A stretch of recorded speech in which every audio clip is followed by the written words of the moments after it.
Okay, so I'm just going to take you through the upcoming Year 10 English task, which is due on the 21st of the 3rd, which is the Thursday of week 8.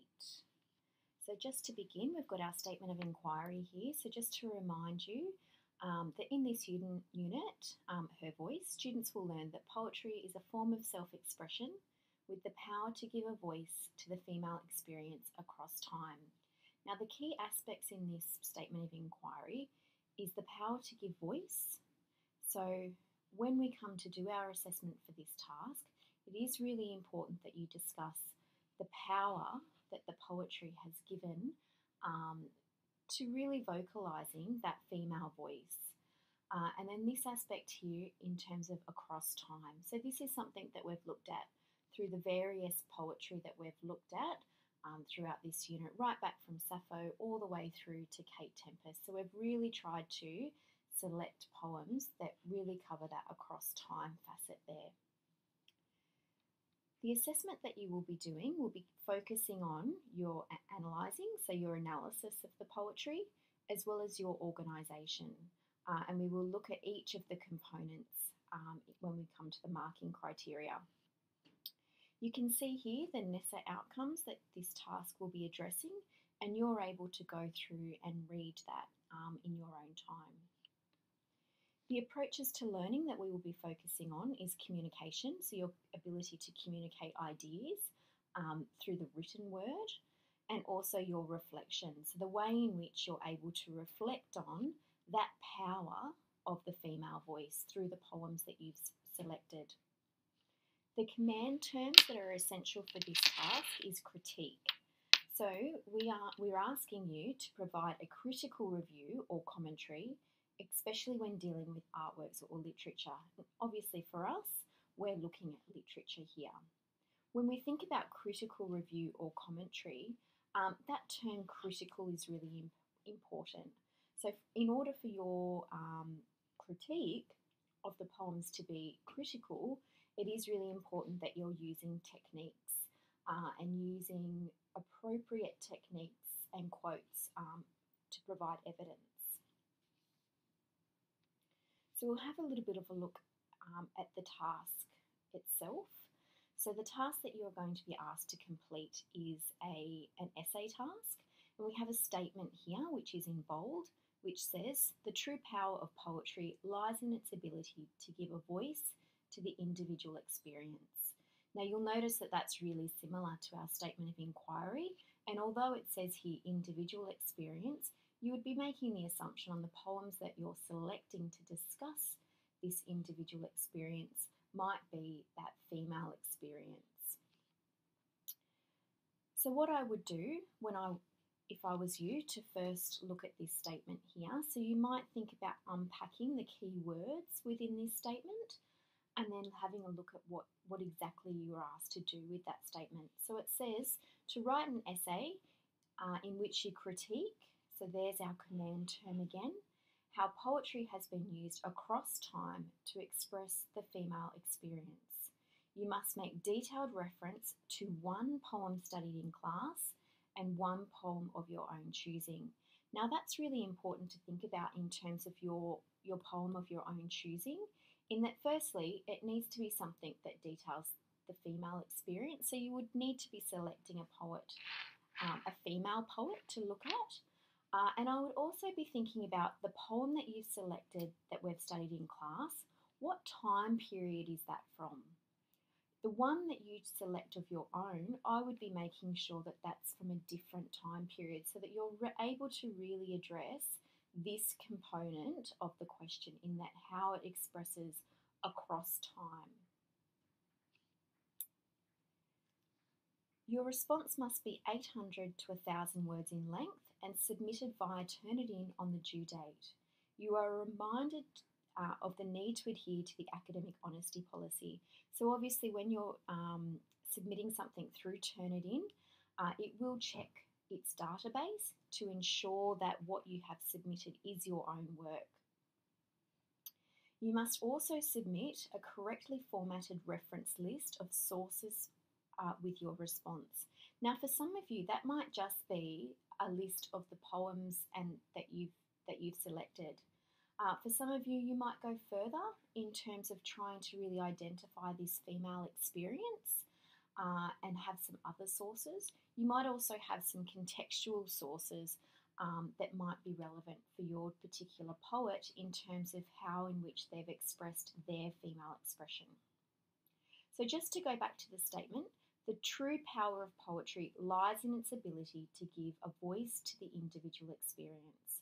So, really, what this essay question is asking you is how have the two poems that you've selected given a voice to the poets in order for them to reflect on their individual experience, their female experience throughout time.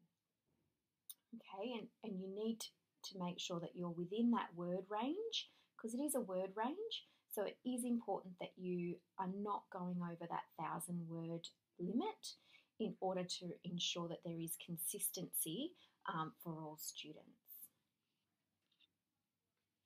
Now we're just going to go through the marking criteria, and you'll notice that we're marking analysing, and I'm going to skip down to that 7 to 8 range here, which is on my next page. So that's what we're aiming for. We're aiming to get towards these top levels. So we're looking at exactly what it is that you need to do to achieve these top levels. And you'll see for analysis there are 3 things that the markers will be looking for. So the first says, a perceptive analysis of the poems selected, providing highly relevant and supported examples from the text. Now this particular bullet point here is all about your analysis of the texts. How have you appropriately selected your poem of your own choice? How well does it match the poem that was studied in class? And also, in order for it to be highly relevant, and also your techniques and quotes that you are using to support your argument. So this bullet point here is all about your analysis of your 2 poems. The second bullet point here says perceptive understanding of the poet's ability to voice their individual experience through appropriate evidence selected using relevant terminology. Now there's a couple of things that we need to look at here. So firstly, relevant terminology. So you're using relevant terminology for the poem in which you've selected. You're using correct meta-language for the techniques that you've selected, and you're referring to those in an accurate way. It's also really important here to look at the poet's ability to voice their individual experience. Now you'll notice that that's the ability to address the question in our statement of inquiry. So how has the poet used their voice in order to express their ideas? And then finally, perceptive understanding of the connection between the text as demonstrated through a sustained thesis.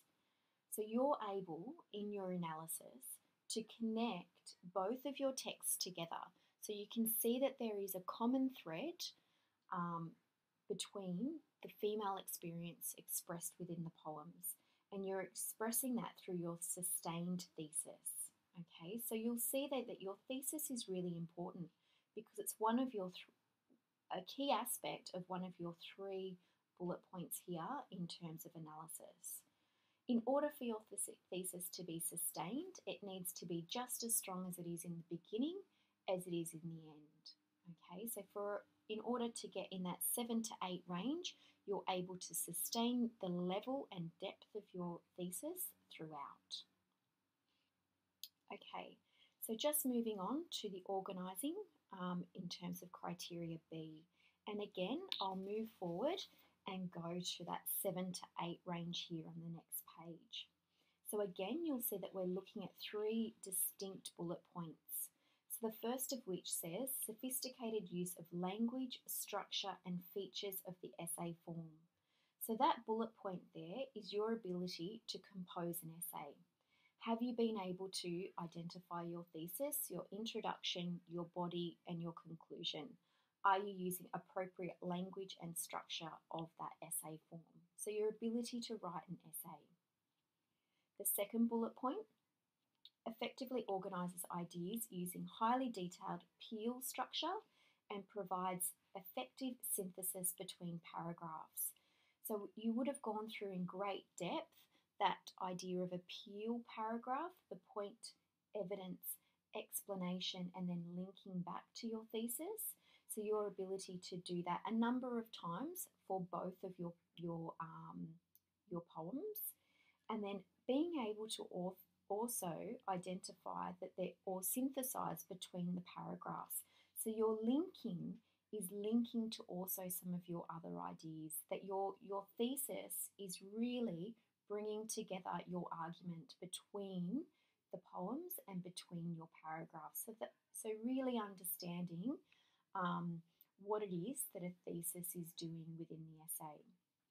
And then finally, effectively references text in appropriate bibliography and references to text and composer within the essay. So that final bullet point there is you developing firstly your bibliography and making sure that you've cited your text correctly.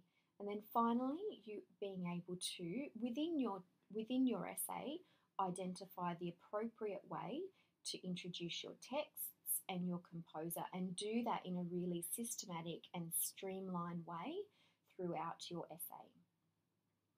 Okay, so that takes us through your upcoming task, which is due on the 21st of March.